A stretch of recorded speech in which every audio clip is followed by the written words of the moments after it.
କେମିତି ଅଛ? ଭଲ ଅଛି। ହଉ ଆଜି ଗୋଟେ ତୁମକୁ ଗପ କହିବି ହେଲା, ଚିତ୍ର କରି କହିବି ନା।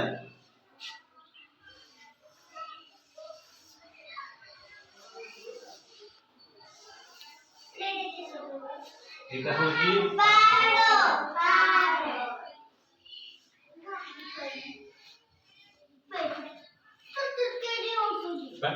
কাট নাই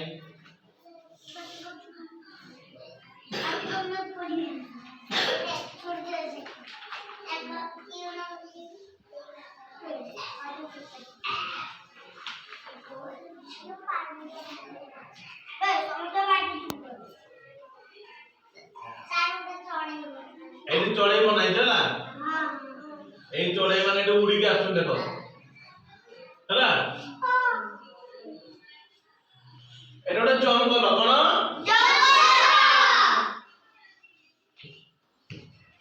ଗପଟିର ନାମ ହଉଛି ଜଙ୍ଗଲ।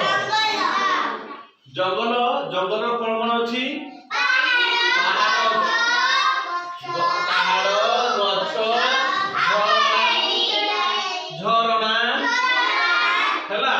ଏଇଠି ଗୋଟେ ଦେଖ ହଂସ ଅଛି, ହଂସ କଣ ଅଛି?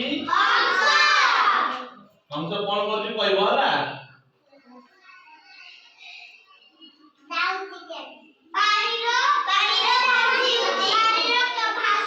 ପାଣିର ପହଁରୁଛି ହେଲା। ତେଣୁ ଜଙ୍ଗଲରେ କିଏ କିଏ ଅଛନ୍ତି?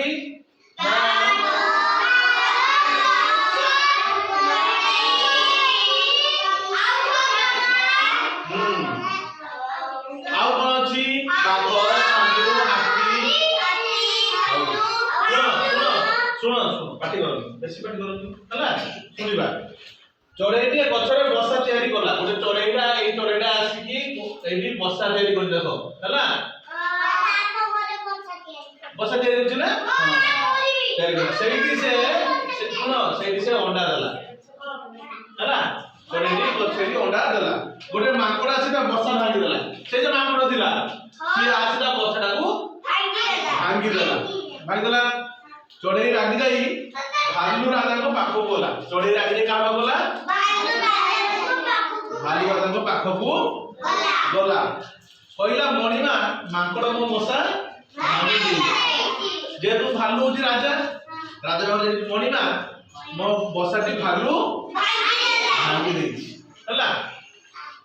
ମାଙ୍କଡ ମୋ ବସା ଭାଙ୍ଗି ଦେଇଛି। ଭାଲୁ ରାଜା ମାଙ୍କଡକୁ ଡାକି ପଚାରିଲେ। ଭାଲୁ ରାଜା ମାଙ୍କଡକୁ ଡାକି ପଚାରିଲେ, କଣ ପଚାରିଲେ?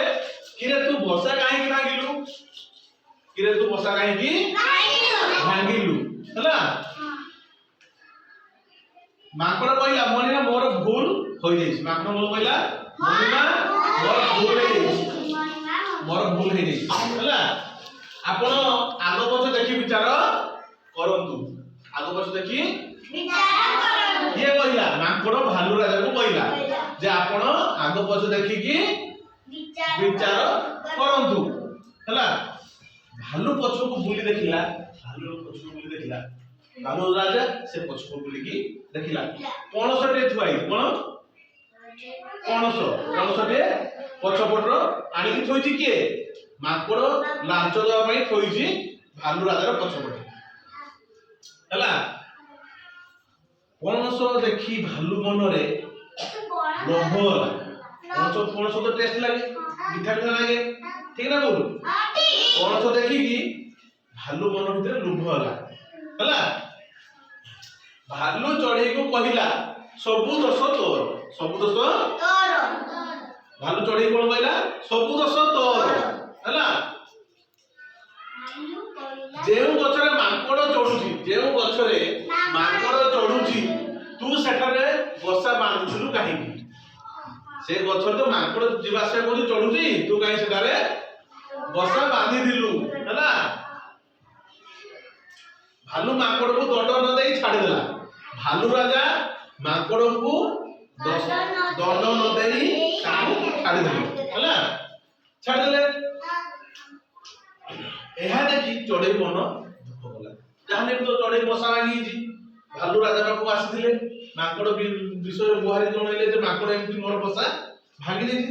ଯେତେବେଳେ ଭାଲୁ ରାଜା ପଣସ ପାଇଁ ଭୁଲିଗଲେ ସବୁ, ମାଙ୍କଡକୁ ଛାଡ଼ିଦେଲେ ସେତେବେଳେ ଚଢେଇର ମନ ଦୁଃଖ ହେଇଛି।